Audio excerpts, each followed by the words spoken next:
Welcome to the Paper Trail, where we follow the journey, my journey, through the world of a CEO of a mortgage note fund. I'm Chris 70, and after years of buying, managing, and selling notes with 70 investments, I'm here to share the real stories behind the deals. What went right, what went wrong, and what I wish I knew earlier. From non-performing loans to seller financing to private lending, this show is about more than strategies, about growing your business, learning to follow the paper trail, and doing the due diligence that separates the pros from the rest. Now, let's hit the trail running.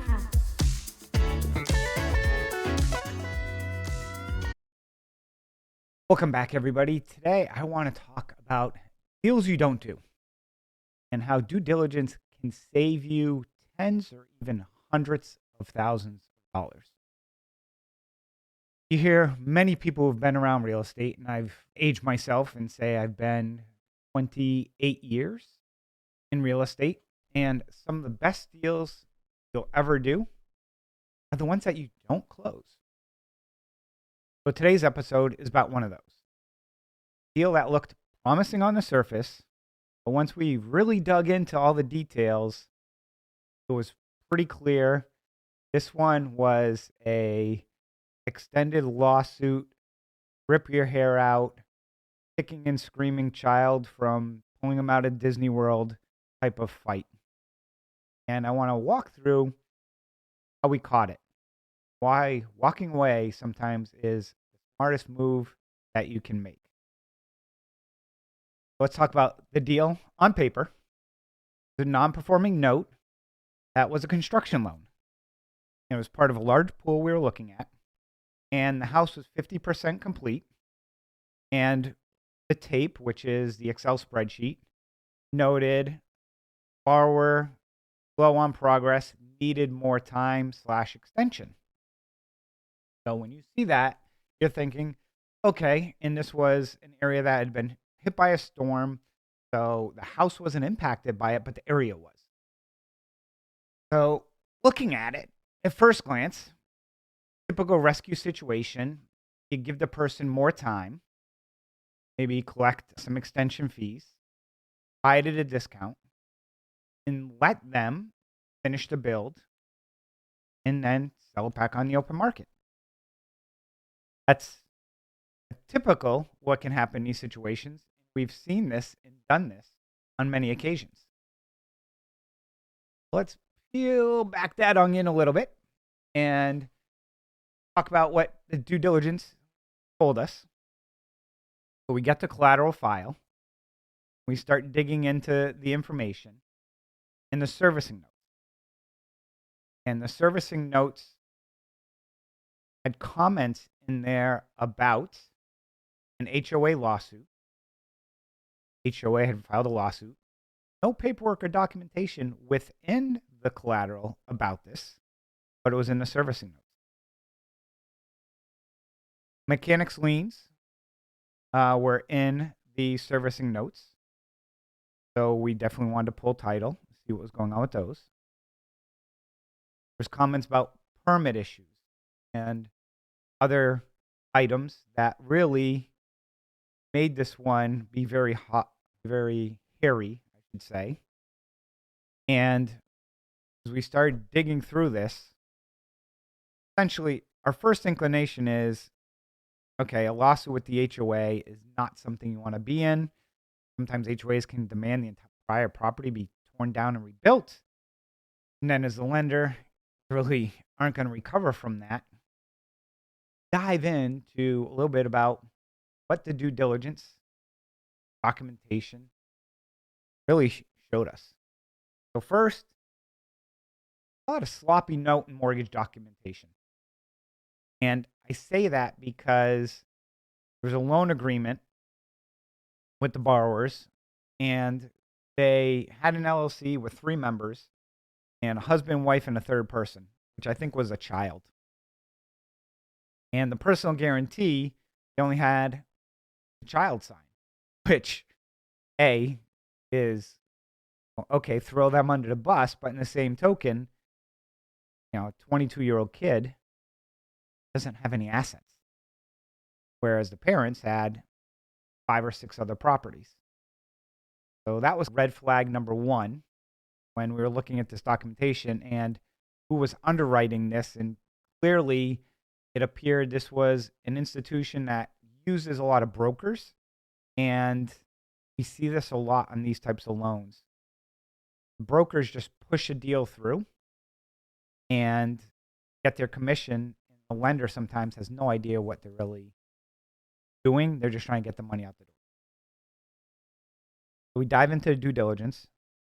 The title report, yes, showed $150,000+ in mechanical liens on this property, which the borrower had been getting money, and they had got about $200,000 so far of the construction, but the lender was never collecting the lien. What's called the lien waiver, confirming the borrower has been paying the subs. But where was the money going is the first thing. So clearly mismanagement by the lender in regards to giving money, not tracing it and following where it's going.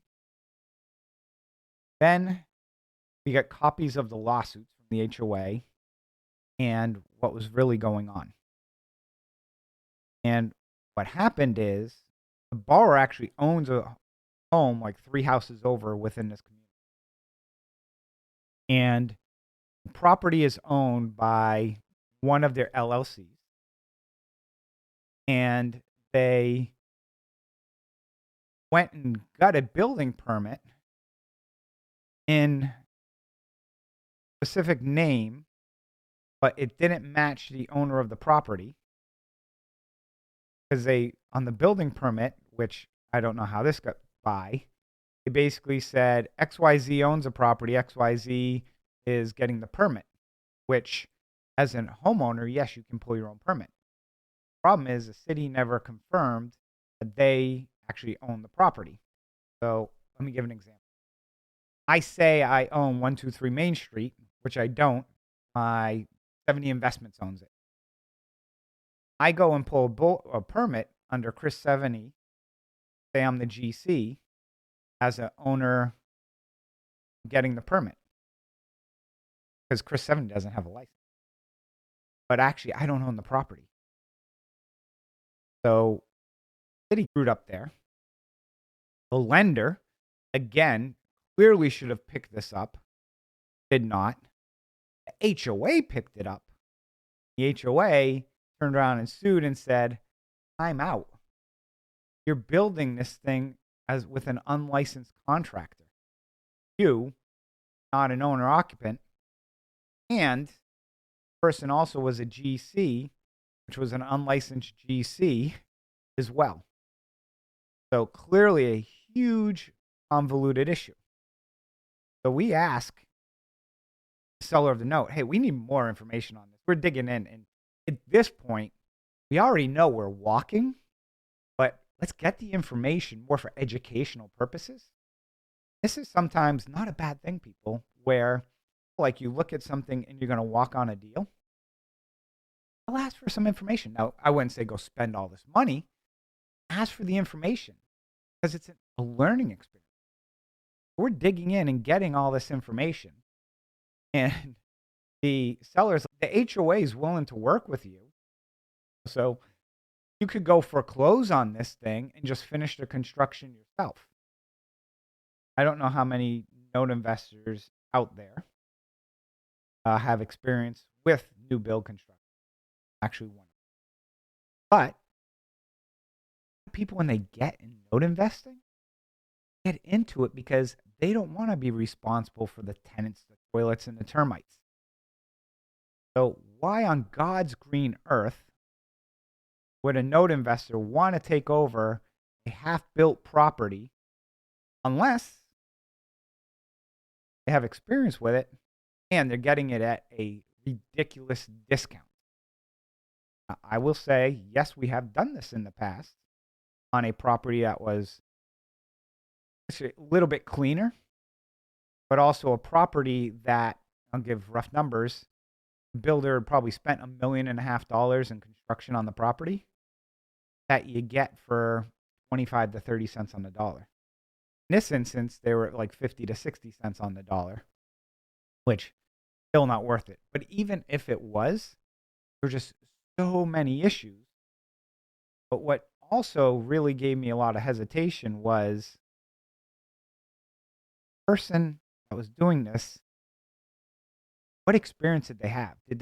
Were they actually like a serious builder? Now, what was the actual status of this project? Was it even constructed properly? Now, in some of the other deals, yeah, there was a third party GC and the property was well built. In this instance, I have no idea. So, really crazy type of deal. Interestingly enough, when we walked, this seller came back to us and was like, "Why are you walking?" And they're like, "Is it a price issue?" They clearly wanted us off their books. So could we have bought it at a deeper discount? Sure. But we would have spent months, probably even a year, fighting the HOA. Even though the HOA might have been okay, I don't know if they're okay. But I really wasn't in the process of even taking the time. Because here's the other component to this. I'd have to get somebody in there to finish it. But the guy who I'm taking this from lives 2 doors down. Every time I send a sub there, he's probably going to walk over to property and then complain about everything or tell them what's going on, try and kill us from finishing this project. But also, when the project has reputation and stigma sometimes to it, like in this case, the guy wasn't paying the subs, you're not going to get those subs back to finish. So you have to start basically all over. And this was one that, how much could we make on this deal? Let's say it was you could make $100,000 on this deal, buying it for 100,000, whatever the case may be. Up for me, that's not even at a 50% return because it's going to take years. The upside isn't there. It's just not there. Downside, way too high.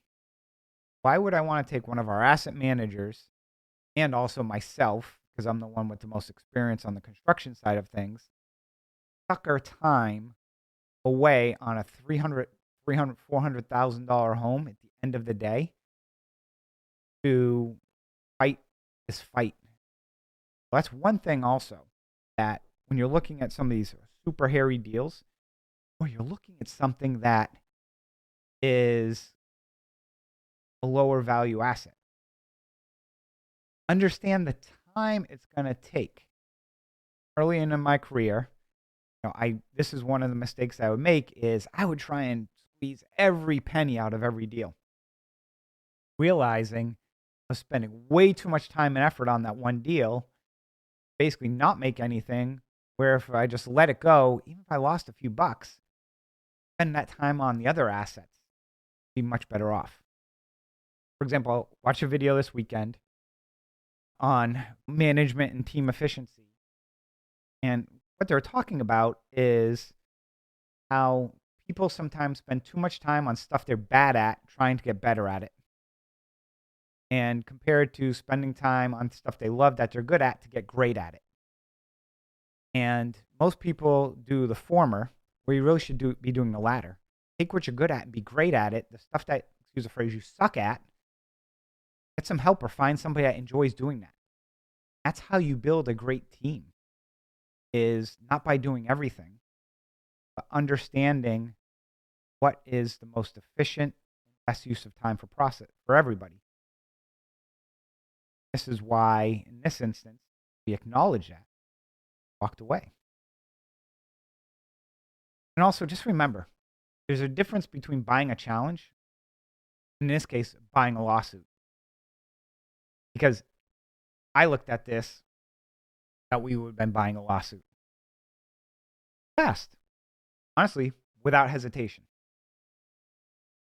So as I wrap up, here are 5 takeaways that I just want to mention and talk about on this episode. Remember, surface level diligence sometimes, I don't want to use the term useless, doesn't tell the story. we just relied on the tape, not gone through the servicing notes, we would have been toast. Nowhere would you have known about this lawsuit. The title report actually didn't show it. Sometimes they don't. In this instance, actually didn't. Read the servicing notes. So important. Anything in an HOA, double the scrutiny. You got approvals, you got plans, there's litigation. There could be fines from the HOA. Can't assume everything is clean. Trust but verify. It's a property that needs some work. Remember, permitting issues aren't just paperwork. They can lead to demolition notices, potential teardowns, fines. If you're in Ohio, they're going to start fining you for grass, for windows broken, for lights broken. Understand, at a minimum, and at a minimum, it could be six-figure construction liability. Fourth is personal guarantees. You're nothing without something backing them up. Never assume that the personal guarantee equals actual money to collect. What does that person have? Understand as part of due diligence, who am I dealing with? We've seen personal guarantees on loans we bought that borrowers have nothing else. But that's okay. But you just need to know that up front. Lastly, there's no shame in walking away. Passing on a deal isn't a failure. It's discipline. Don't feel peer pressured into closing. Now, stipulate, make sure you have valid reasons to do it. But a deal like this, don't feel like you need to pump your chest and again, feel like I want to take on this challenge. Sometimes, mention from the outset, best deals, ones you walk away from. My final thought, good investors know when to lean in. Great investors know when to walk away.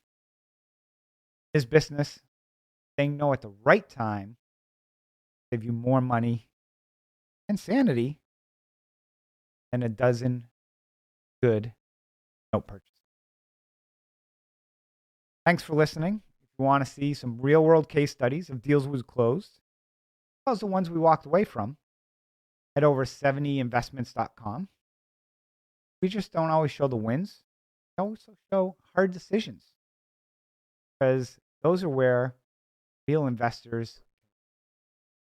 Thanks for listening. Thanks for joining me on this episode of The Paper Trail. I hope today's insights help you sharpen your note investing strategies. If you found value in this conversation, subscribe, leave a review, and share it with fellow investors. I'm Chris 70, reminding you to keep doing the work, trust the process, and always follow the paper trail. Until next time.